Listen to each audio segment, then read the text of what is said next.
Tensions have escalated between Russia and Ukraine after Russia seized 3 Ukrainian naval vessels off the Crimean peninsula.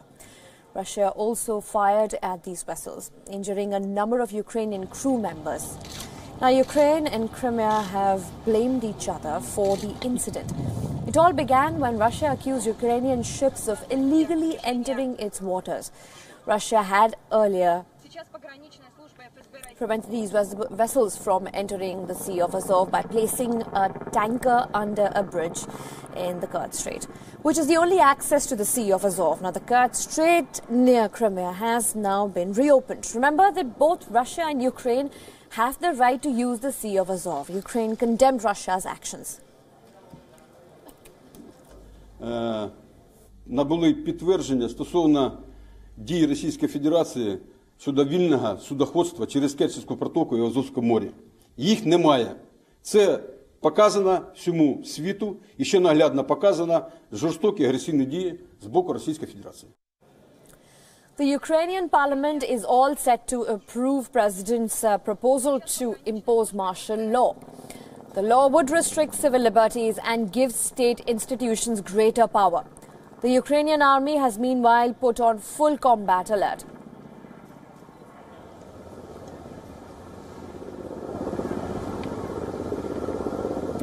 A statement from the Ukrainian Defense Ministry read, and I quote, based on the NSDC decision to impose martial law, the head of the General Staff, the Commander-in-Chief of the Armed Forces of Ukraine, has ordered to put all units of the Armed Forces of Ukraine on full combat mode, end quote.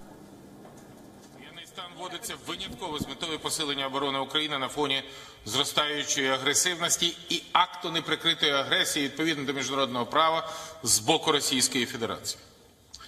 Воєнний стан не означає нашої відмови від політико-дипломатичного врегулювання звільнення української території.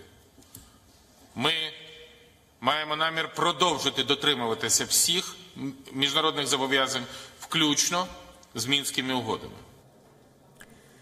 The international response has been in support of Ukraine. The European Union called on Russia to restore freedom of passage at the Kerch Strait.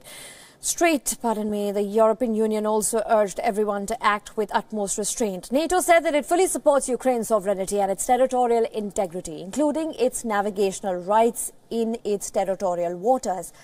Meanwhile, the United Nations Security Council has called an emergency meeting in the light of this development.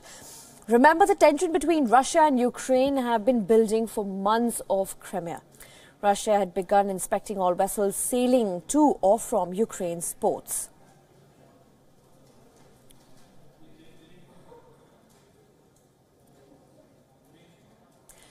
Joining me live on the program is Julia Chapman from Moscow. Julia, what is the larger geopolitical game at play here? That's a good question.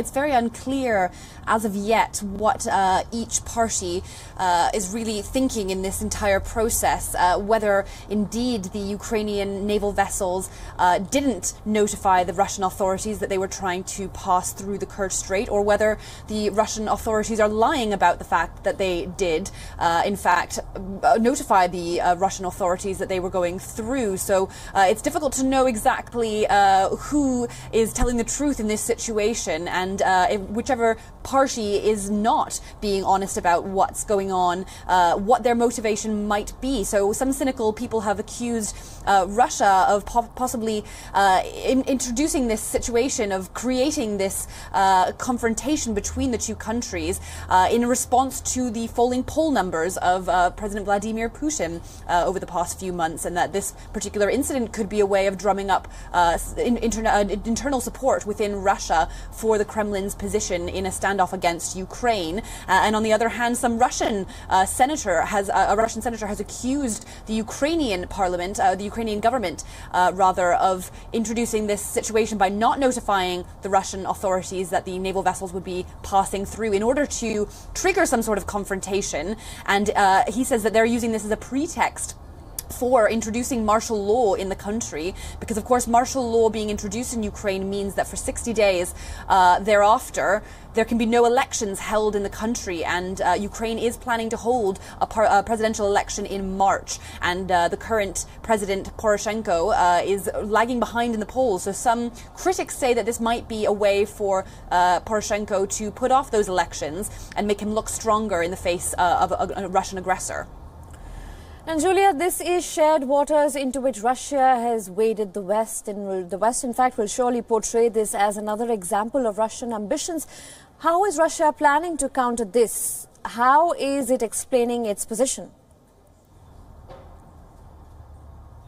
Well, it maintains that the Russian authorities are the ones who were in the right in this situation. And of course, Russia acknowledges or recognizes Crimea as its own sovereign territory, whereas, of course, Ukraine denies that because it believes that Crimea was annexed by Russia in 2014, which is the position of most Western countries. So Russia is maintaining that it did nothing wrong in this situation. It maintains that the Ukrainian naval vessels failed to notify the Russian authorities that they would be passing through the Kerch Strait, which is the normal protocol for anyone, for any ship trying to enter the Sea of Azov. And so the Russian authorities are saying that the Ukrainian naval vessels broke international law by entering without notification. So the Russians maintain that they are the ones in the right in this situation, and the Ukrainians, of course, are maintaining that same position themselves. Right, and what are the chances of the conflict snowballing into something bigger involving other players, perhaps? Yes, well, there has been already a de-escalation of the situation in the Black Sea region. So the Kerch Strait has already been reopened to civil passage. So any cargo ships that are passing through the Kerch Strait are able to do so now. That's according to the Russian state media, who say that the Russian officials have reopened it after a cargo ship was put in position under the Kerch Bridge in order to block the traffic through the Kerch Strait. So that's already been a bit of a climb down of the situation. There a bit of a de-escalation, despite the fact that Petro Poroshenko of Ukraine is still pushing for martial law. Whether or not this could really escalate into something further remains to be seen. It was quite an escalation for Russian border authorities to open fire on Ukrainian naval vessels, and indeed injuring several Ukrainian crewmen. That was certainly something that's not been seen before, and is certainly being perceived as an escalation by a number of parties. But whether it will progress into something more, we still have to wait and see. Right, and thank you with that, Julia, for joining us on the program and giving us all the details. The face-off near the Kerch Strait is the latest in the ongoing conflict between Russia and Ukraine. The Kerch Strait is a crucial stretch of water. It is the entry point for Ukraine into the Azov Sea. The Sea of Azov is located in the east of Crimea. It is to the south of some of Ukraine's regions that have now been seized by pro-Russian separatists. Now, according to a treaty signed in 2003, both Ukraine and Russia have free navigation in the Sea of Azov. This means the vessels of both Ukraine and Russia are allowed in the waters of the sea. Ukraine has two ports on its northern shore: the Berdyansk port and the Mariupol port. These ports are key to Ukraine in terms of steel and grain exports. These ports are also crucial for importing coal. Now, Russia has begun inspecting all the vessels that go to these Ukrainian ports or are coming from there. The inspections began in March this year after Ukraine detained a fishing vessel from Crimea.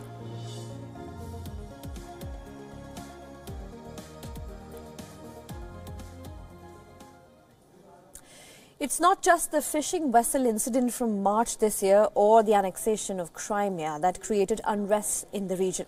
In fact, tension dates back to the year 1991, the year Ukraine was born. Here's a quick recap of the Ukraine-Russia conflict. Ukraine is a relatively young state, but its rich history dates back thousands of years. The country became independent in 1991 with the dissolution of the Soviet Union, following centuries of Russian and Austrian dominance. But early on, roots of conflict were already taking hold in this new nation, pro-Europeans in the west and pro-Russians in the east.